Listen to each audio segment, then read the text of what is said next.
Before we get to this episode, I want to let you know that you can binge the first part of this season right now with a Pushkin Plus subscription. That's 4 whole episodes before they're released to the public. You'll be able to binge the rest of the season on August 1st with that same subscription. Sign up for Pushkin Plus on Apple Podcasts or by visiting pushkin.fm/plus. Now, on to the episode.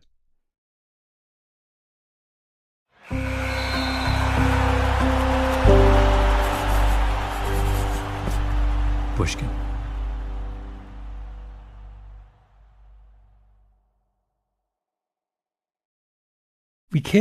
I have never had a single conversation where both you and I were not kind of grinning as we told Charles Schurl stories. Well, I think there's something kind of lovely about his unself-consciousness. I mean, he's a rare breed in this day and age, the like completely unself-conscious man who never for a second doubts his abilities, even though there's so much evidence for why he should be doubting his abilities. I'm talking to Ben Nadaf Hafre, my partner in our series on the 1936 Olympics, the most consequential Olympic Games in history. And he's also just a really excellent partner in the goal of mocking him, because he really preserves all of the evidence of his follies. And he reads like a great character out of literature. This episode is about Charles Hitchcock Sherrill, the man who in the early 1930s was at the center of the debate over whether the United States should go to the Berlin Games. In fact, if you ask why the Olympic Games are the Olympic Games, how it flourished and endured over the course of the most tumultuous century in history, there are really only 2 people who matter. One is Avery Brundage, and we'll get to Brundage later in the series. The other is Charles Hitchcock Sherrill. Sherrill is a forgotten figure today. Traces of him persist only in little scraps here and there. But in his day, when Sherrill gave an after-dinner speech somewhere, it made the Times. When Sherrill complained about his neighbor's dog, it made the Times. When he died, the New York Times wrote no fewer than 5 stories. 5. He was everywhere. He knew everyone. He was friends with every American president, from Teddy to Franklin Roosevelt. He attended every reception of importance, every luncheon that mattered. In his 69 years, he crossed the Atlantic 90 times. He was in constant motion. He was Zelig. He's Forrest Gump. He's Forrest Gump. You know you know who he is. Hold on. Oh, no, wait. He's Polonius. I have to get this right. Here we are. Okay. So this is from Love Song of J. Alfred Prufrock, maybe T.S. Eliot's most famous poem. And Prufrock is a kind of self-aware version of Charles Sherrill. Oh, yes, here we are. Okay. No, I am not Prince Hamlet, nor was meant to be. Am an attendant lord. One that will do to swell a progress, start a scene or two, advise the prince. No doubt an easy tool, deferential, glad to be of use, politic, cautious, and meticulous, full of high sentence, but a bit obtuse, at times, indeed, almost ridiculous, almost, at times, the fool. That's him! It's that perfect. Is him. And it also, wait, can I do another literary feed? Yeah. He's also Pangloss. You know, Candide's sort of utopian philosopher who's like completely fatuous. The Pangloss quote is, "It is demonstrable that things cannot be otherwise than as they are, for all being created for an end, all is necessarily for the best end." And that's also Sherrill's kind of, that's his philosophy of inconsequence. Why really bother? Because everything's so great and it's just how it ought to be. Zelig, Forrest Gump, Polonius, Pangloss. Oh, and one more. That reminds me of the Dorothy Thompson Hugo's Nazi quote, that he has been treated to forms of education which have released him from inhibitions. His body is vigorous. His mind is childish. His soul has been almost completely neglected. Yes. Remember Dorothy Thompson's parlor game where she describes going to parties, looking around the room, and picking out which person was most likely to go Nazi? Thompson had 2 particularly interesting archetypes, Misters B and C. Charles Sherrill was the embodiment of Mr. B. Mr. B has risen beyond his real abilities by virtue of health, good looks, and being a good mixer. He married for money, and he's done lots of other things for money. His code is not his own. It is that of his class. No worse, no better. He fits easily into whatever pattern is successful. That is his sole measure of value. Success. Nazism as a minority movement would not attract him. As a movement likely to attain power, it would. My name is Malcolm Gladwell. You're listening to Revisionist History, my podcast about things overlooked and misunderstood. This is episode 2 in our series, Hitler's Olympics: How and Why America Went to the 1936 Games. Charles Sherrill grew up in Washington, D.C. His father made a lot of money lobbying for the big railroad interests. He went to college at Yale, then worked for a time as a lawyer on Wall Street. He was tall, slender, with a long imperial nose, bright twinkling eyes, a full head of blonde hair, and a thriving mustache. He wrote 20 books, mostly about stained glass. It's his memoirs, though, that are a tour de force, an unpublished 360-page compendium of every anecdote, accolade, witticism, and celebrity encounter in his entire life. Here is my favorite. In October 1931, I had the honor of lunching alone at the White House with President Hoover because he wanted me to undertake a certain matter which I guessed he thought me reluctant to do. That opening is very Charles Sherrill. He was not the sort who volunteered. That would be gauche. He waited for opportunity to ask him to lunch. It was an excellent luncheon, he continues, and I was pleased to see upon each of the 4 corners of the table small silver dishes containing cherries. I am very fond of cherries, and so looked forward to indulging in them when the moment arrived. Therefore, while I was partaking out of a cup of soup, the president ate the cherries out of his dish and remarked to me, "I see you do not like cherries," and then proceeded to eat all the cherries out of all 4 dishes. This stunned me. But of course I made no comment upon his disposal of all the cherries in sight. The president then makes a pitch for the post he wants Sherrill to take, some minor ambassadorship or blue ribbon panel. Sherrill demurs. The president is crestfallen. But as they leave the luncheon, Sherrill turns to Hoover and gently says, "I think, sir, that you do not realize that a man does not always know just what the other man likes or does not like. For example, at luncheon, you said I did not appear to like cherries, but you are mistaken, because I am very fond of cherries, but there might be something else which I would like to do to serve you, which I like as much as I like cherries, and possibly it is something that you have not thought of in connection with me." And then the kicker. Perhaps this remark of mine has something to do with his subsequently asking me to undertake the embassy to Turkey. I mean, can you see why we are so fascinated with Sherrill? It's all there in the showdown over the cherry bowl, his willingness to speak truth to power, his will to succeed, his daring conversational gambits. Sherrill's most enduring fame, however, was as a sportsman. He was a champion sprinter at Yale. He never went to the Olympics, but he did briefly share the world record for the 100-yard dash. But that was just part of it. You know how sprinters crouch at the start of every race instead of standing? Charles Sherrill invented the crouching start. Or at least he says he did. Anyone that looks at my hand will see that I have a luck line which surprises all of those who are wise in such subjects.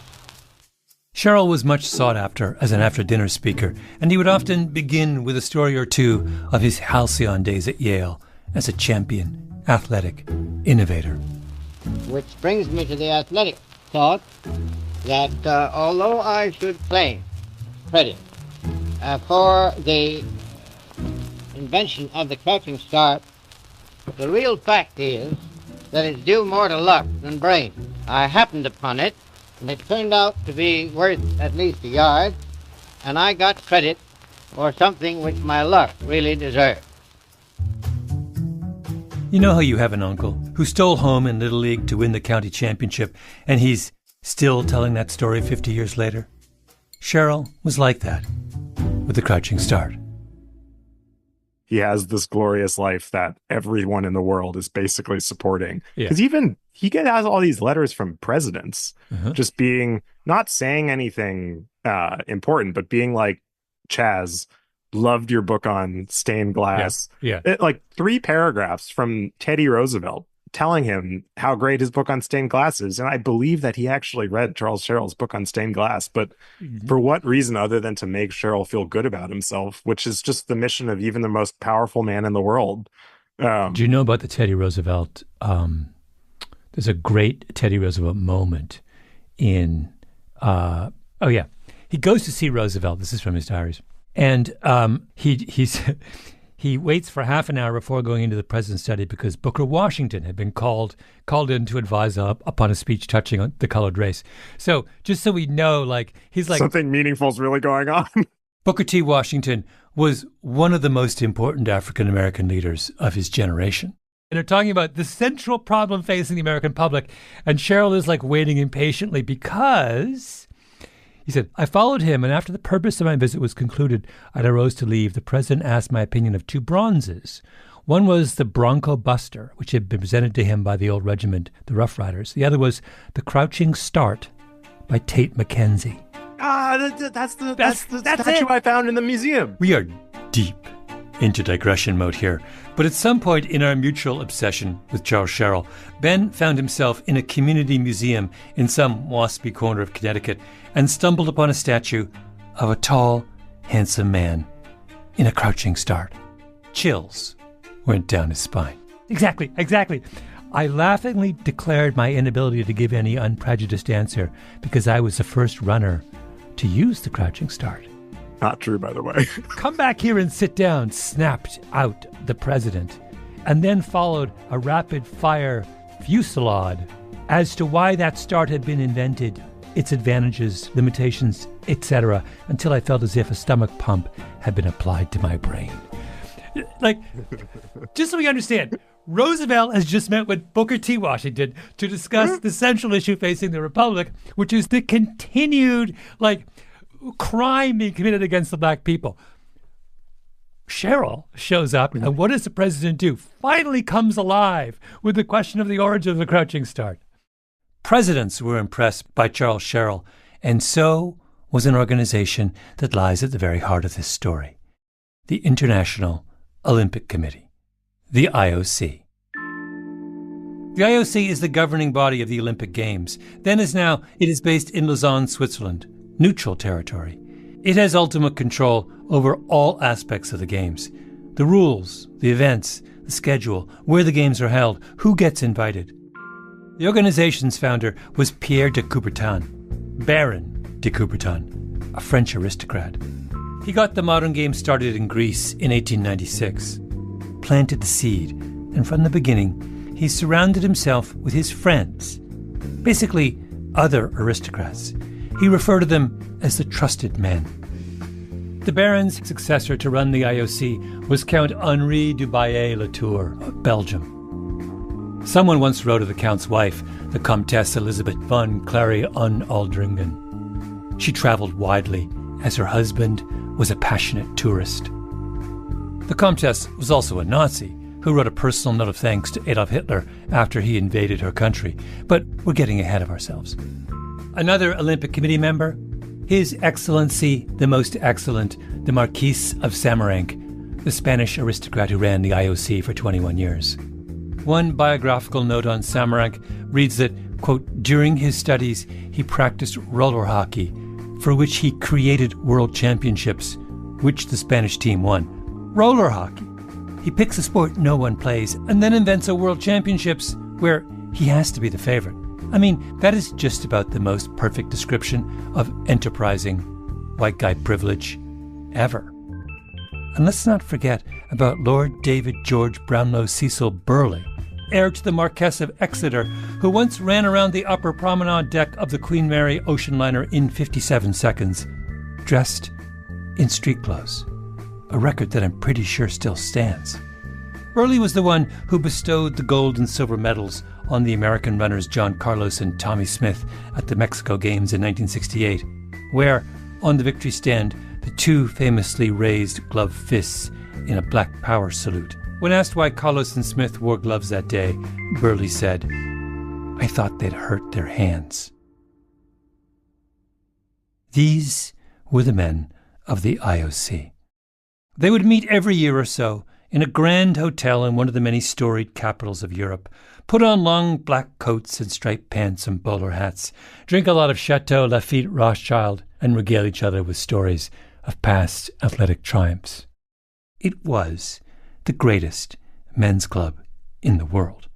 And in retrospect, it was surely only a matter of time before the IOC set their sights on a certain dashing, mustachioed sprinting champion from New York City who held the ear of presidents.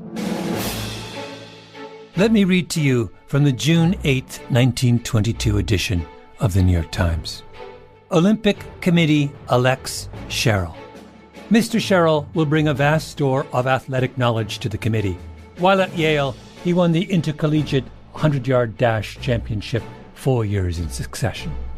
He was, wait for it, the originator of the crouching start, which is now used in all sprints in every section of the world. Zelig, Forrest Gump, Polonius, Pangloss, Mr. B, and the Thomas Edison of the crouching start. Our man of parts has now been given his greatest role ever, a member of the International Olympic Committee, and over the next decade, his medal will be put to the test. Do I dare to introduce yet another literary analog? Hercules, of course, whom the Oracle of Delphi directed to perform 12 trials in exchange for immortality. The slaying of the Hydra, the cleansing of the Augean stables, on and on. You read the Greek myths, and immediately you're thinking of Charles Hitchcock Sherrill. And by the way, where is the most famous depiction of the labors of Hercules? In a sculpture found in the Temple of Zeus at Olympia. It all fits.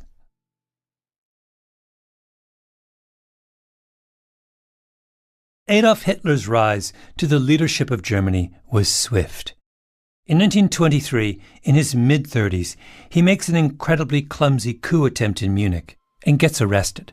Spends 9 months in prison, where he writes Mein Kampf, his vision for a new Aryan Germany, cleansed of Jews and outsiders. And as soon as he gets out, his star ascends. By the time our famous American journalist Dorothy Thompson interviews Hitler at the Kaiserhof Hotel in 1931, the Nazis are the second biggest party in the German parliament and gaining ground. And Thompson is trying to figure out whether Hitler can actually get elected chancellor, especially since he makes it clear that he doesn't actually believe in democracy. Thompson wrote, "People were to awaken, and Hitler's movement was going to vote dictatorship in. In itself, a fascinating idea. Imagine a would-be dictator setting out to persuade a sovereign people to vote away their rights." In 1933, Hitler pulls it off. He comes to power. Almost immediately, there's a boycott of Jewish businesses. People start beating up Jews in the streets. Jews get banned from professional organizations and sports clubs. The Nazis, it turns out, care a great deal about sports, about physical fitness, about vigorous competition, and their vision of sports does not include Jews. Germany's best tennis player at the time is Jewish, Dr. Daniel Prenn, and he gets kicked off the country's Davis Cup team. In the spring of 1933, the head of the German organizing committee for the Berlin Games, Theodor Lewald, is stripped of his post because there were some Jewish people in his family tree. In May of 1933, the German sports commissioner gives an interview where he says that German sports are for Aryans. The American Jewish Congress sends a telegram to the American delegates to the IOC. It says, "No Jew in America or in other countries could in self-respect undertake to appear in Germany under present conditions. The Olympic ideal and the Nazi agenda are on a collision course. Now it's June 1933. The IOC has its big meeting set for Vienna. It was almost certainly at the Hotel Imperial, a magnificent building in the Italian neo-Renaissance style. Marble lobby, coffered ceilings, crystal chandeliers. No other place would be up to the IOC's standards. Little known fact about the Imperial, by the way, Hitler worked there briefly as a janitor when he was bumming around Vienna in his 20s. 66 delegates are coming for the IOC meeting from every country of significance in the world. The men's club has gathered in their long black coats, their striped pants and bowler hats. A special program is printed up for all in attendance, which begins on its opening page with a questionnaire. Are you a sportsman? 1. Do you play the game for the game's sake? 2. Do you play for your team and not yourself? 3. Do you carry out your captain's orders without question or criticism? 4. Do you accept the umpire's decision absolutely? 5. Do you win without swank and lose without grousing? And then the crucial one. 6. Would you rather lose than do anything which you are not sure is fair? The Vienna meeting focuses squarely on that sixth question. A true sportsman would rather lose than do anything that wasn't fair, and the delegates are perfectly aware of what's going on in Germany. Not letting Jews compete simply because they are Jews is, for the sportsman, surely the definition of unfairness. But our International Committee does not concern itself with internal athletic conditions in any country, but only with the choice of that country's members for its Olympic team. This is Cheryl in a speech outlining the Commission's dilemma that week in Vienna. Now that's very important to remember. With that choice, we insist that race, religion, color, and so forth shall not interfere. Cognitive dissonance is upon us, and the Olympic Committee members have 4 ways they can resolve it. They can move the games somewhere else. They can cancel the games, the way they did in 1916 in the middle of the First World War. They can keep the games in Berlin and simply let everyone boycott. Or they can convince the Nazis to have a change of heart when it comes to their Jewish athletes. What should they do? Let us put ourselves in the mind of our hero, Charles Hitchcock Sherrill. He has sailed the Atlantic 90 times. He has written a book on German stained glass windows. He knows the Teutonic soul. And did not Charles Hitchcock Sherrill stare down the President of the United States over the thorny issue of the disputed Cherry Bowl? Why bow to tyranny? Why not compel tyranny to bow to you? The last option, to convince the Nazis to be less Nazi, was the only choice. Sherrill sends a telegram home to the American Jewish Congress. Rest assured that I shall stoutly maintain the American principle that all citizens are equal under the law. The key business of the Vienna meeting was conducted by a 6-man executive committee, headed by the Belgian Count Henri Dubaillet-Latour. And Sherrill, by virtue of his stature as a diplomat and storied athlete, is the key player in that inner circle. They meet behind closed doors. Imagine a room full of mustachioed gentlemen in an ornate conference room festooned with portraits of other mustachioed gentlemen. Sherrill, Dubaillet-Latour, and the English delegate on one side of the long oak conference table, the Germans on the other. It was a trying fight, Sherrill explains later in a letter to a friend. The British said, "Let the Germans be," but Sherrill would have none of it. The Germans yielded slowly, very slowly. First, they conceded that the other nations could bring Jews. Then I went at them hard, insisting that as they had expressly excluded Jews, now they must expressly declare that Jews would not even be excluded from German teams. He would tell this story often in the intervening years. I personally, fearing unfair treatment of Jewish athletes in the selection for the German 1936 Olympic team, made it my business to push the point so far that our committee received from the German Ministry of Interior, Ministerium des Innern, a letter of 3 short paragraphs, the third of which reads, "As a principle, German Jews shall not be excluded from German teams at the games of the 11th Olympiad," that is next year. I had the honor of drafting that third paragraph. Perhaps you will agree that I felt everyone at home and abroad thought that I was thus doing my best for the Jews. In Vienna, there are reporters gathered at the hotel, waiting for news to break. Cheryl emerges, triumphant. The games will go on. A cheer goes up around the world. The New York Times, Cheryl's newspaper of record, calls him a hero. The straightforward character of the promise obtained from the German government came as all the greater surprise, and the opinion was expressed that a real blow had been struck in the cause of racial freedom, at least in the realm of sports. Charles Cheryl confronts the contradiction of the Berlin Games, the cognitive dissonance of a pure competition in an impure place, and he resolves it. How? Not like Dorothy Thompson. She said, you resolve it by not going. He says, no, you resolve it by making the impure place pure. By staring down his German counterparts across the negotiating table and through sheer force of personality and intelligence and courage and good old-fashioned New York City moxie, bending them to our will.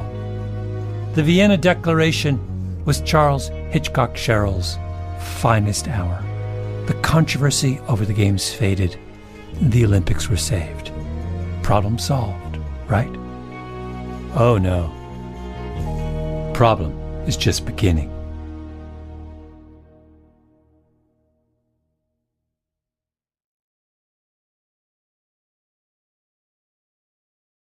I want to keep talking about what's funny about Charles Cheryl because I do think he's hilarious and he brings me so much joy.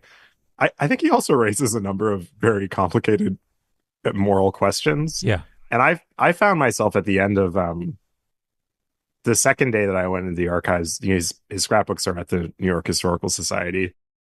The New York Historical Society is a massive Beaux-Arts building on Manhattan's Upper West Side, right by the Natural History Museum. If you were a man of Charles Cheryl's stature, there is no other place worthy of your collected papers. So we found out that Charles Hitchcock Cheryl had lovingly documented his entire life. Most archives you go to, they're just boxes of stuff that was left to a library, and then they had to figure out some kind of archival organization scheme for it. Not Charles Cheryl's papers.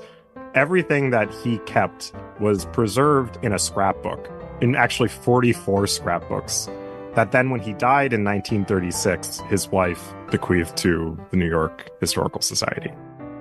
Ben spent days at the Historical Society archives digging through the Cheryl motherlode. I mean, they're all like 6 inches wide. And the thing is, the legacy of Cheryl continues in the pristineness of these scrapbooks. I mean, his ink doesn't fade. The glue he uses to bind this stuff doesn't give. And all of the paper was still so crisp and weighty. Everything is written on these like robin's egg blue and pearl thick stock pages, or like silky diary pages. He just had the best of everything. And it's all withstood the test of time. Was the wife, in donating these materials, let's accept for a moment the premise that the wife may not have been, the relationship may not have been, shall we say, conventional. Do you think she knows what she's doing? Oh, the wife. We haven't talked about her yet. She was the heir to the Berkshire Cotton Manufacturing Company, which would later merge with Hathaway to create, you guessed it, Berkshire Hathaway, which her family would turn around and sell to a young Warren Buffett. Yet another way in which the world turns around Charles Hitchcock Sherrill. Anyhow, Mrs. Charles Hitchcock Sherrill takes the complete set of her husband's papers, has them preserved in perpetuity, and apparently never checks to see what's in them. Or maybe she does, and she's fine with it. Now, it's crucially important that he dies in 36. Right. The former head of manuscripts at the New York Historical Society points out that this is the rare occasion on which a American who really fell in love and hard with the Nazi Party was unable to then sanitize his records after seeing what happened in World War II. So what we have here is a perfectly preserved in amber. It's like the Jurassic Park mosquito of 1930s American fascism, because there was already a very high bar for self-consciousness in Charles Sherrill's life, and so the full force of his love for the Nazis is on display in volume 35 of his 44 scrapbook collection. In our next episode, we delve into the buried treasure of Scrapbook 35, the uncensored journal of a man in the process of going Nazi. Am an attendant lord, one that will do to swell a progress, start a scene or two, advise the prince. No doubt an easy tool, deferential, glad to be of use, politic, cautious, and particulars, full of high sentence but a bit obtuse, at times indeed, almost ridiculous, almost at times the fool. Well, yes.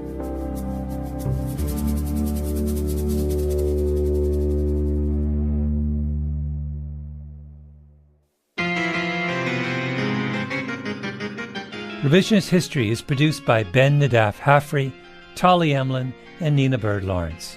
Our editor is Sarah Nix, fact-checking by Arthur Gompertz and Jael Goldfein.